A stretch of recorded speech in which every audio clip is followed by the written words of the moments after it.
Hello and welcome back to the GB Fantasy Football channel. In today's video, we're going to be looking at my team selection ahead of the final deadline of the season for Game Week 37 of Sun Dream Team. Now, it's still all to play for. We're 19 points off first place. There's a couple of people above us. Good luck to everyone involved in today, no matter where you are in the leaderboard.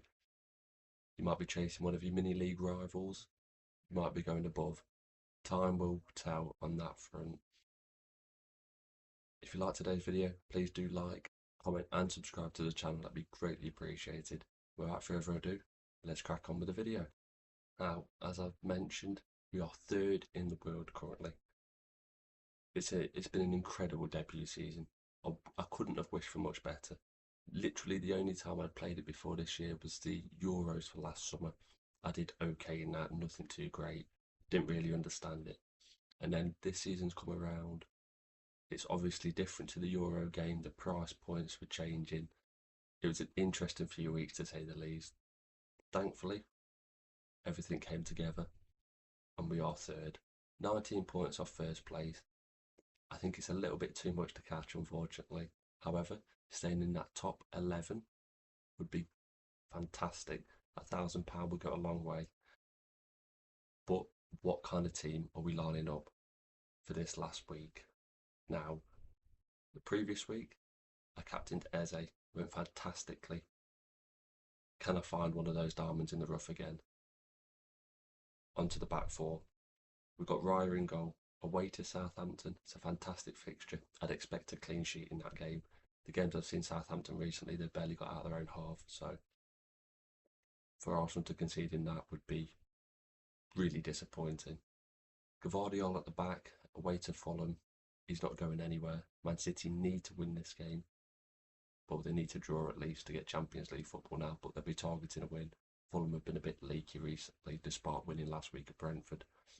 And the last two positions for the defence, they're up in the air, and this will be the theme of today's video. The team that you see on the screen will be the team that I'm hoping to keep past the deadline. It's all team news dependent, none more so than these positions. We've got Porro and we've got Cucurella. Now Cucurella will definitely be coming into the team 100%. It's just who he comes in for. I'm expecting rotation from the Tottenham and Manchester United teams. I'm also expecting one of them not to play. I've got a feeling it will be Porro, but currently it's Dorgu that's dropped out my team.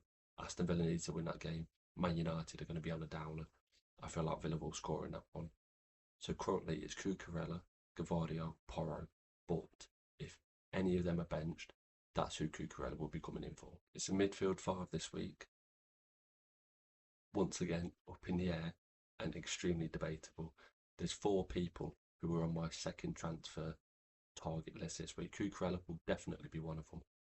And the four others are Reece James.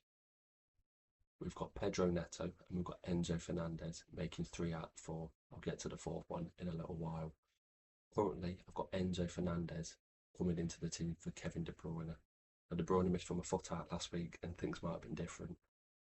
But I feel like De Bruyne might get dropped for Man City this week.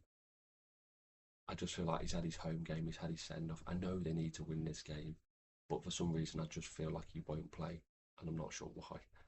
We then got Saka away to Southampton, who could be a big differential to catch one of the positions above me this week. Currently, he doesn't have him in his squad. I feel like there could be points to be had in that game. Bruno is Bruno. Might be dropped, and that could also come into the transfer debate. I think in that case, once again, if Bruno is missing, the transfer will come in for him instead. Eze away to Liverpool. I'm not going to sell Eze. Liverpool, I feel like they could field a rotated team in that one. And there's definitely points to be had for Eze, even if it's not a goal or an assist. And then we've got Palmer, who will take the captain's armband this week. The 2 games, just too much to look past. Even if he doesn't score or assist, he's getting between 4 and 8 points a game. And I don't feel like a single Game Week player can top that, unfortunately. I'd love to go differential. I'd love to be able to capture the 19 points that way, similar to how I did last week with Eze, but I just can't see anyone clearly that is scoring more than 14 points. I think Palmer will get over the finally the front two, Erling Haaland and Mo Salah. Now Erling Haaland, since being brought in away to Southampton, has been probably the most disappointing transfer of the season. Could have gone so many different routes, could have gained so many more points, but the fear of missing out was too much, and he's been awful since. He's not really even looked like scoring a goal, to be brutally honest.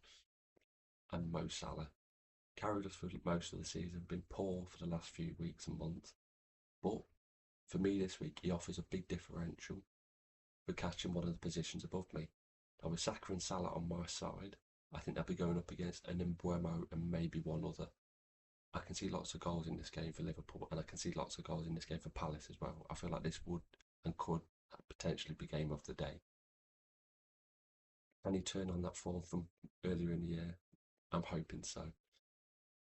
Now the final substitution or transfer this week that I was looking at was Jarrod Bowen. It's a tricky one. Bowen, instead of the three that I mentioned in midfield, would come in for Erling Haaland. I'd keep the midfielder. I'd keep De Bruyne over Haaland because I feel like he has more routes to points. He has those big chances created. He has the bonus points if he's getting on the ball a lot. And that could be a big differential this week. I don't feel like many will abandon Erling Haaland.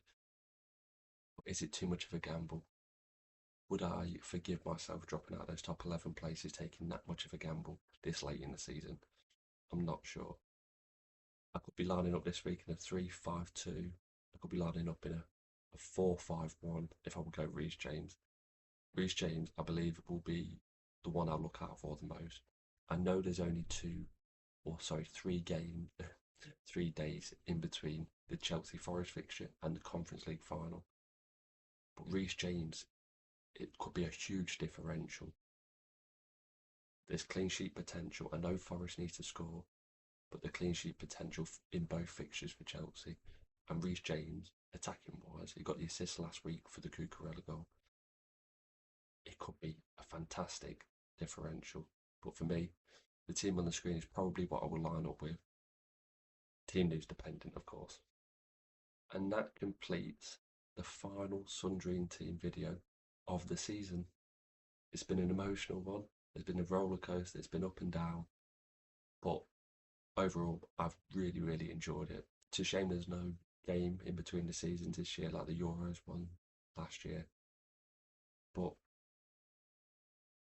it's been a ride. Thank you very much for all of you who've tuned into the channel for these last couple of weeks and months since I've set the channel up. Don't worry, next season we'll be back, hoping to push on.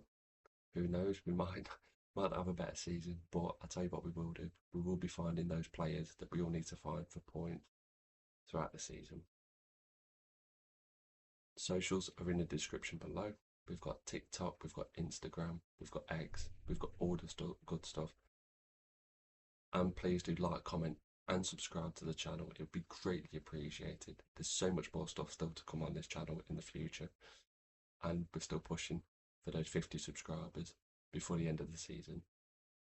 There will be an end of the season recap video in a couple of days' time after the Chelsea game, where I will be going through everything that's happened in the season, my thoughts and opinions on the game and how things went. Hopefully going well, that is. But we'll see.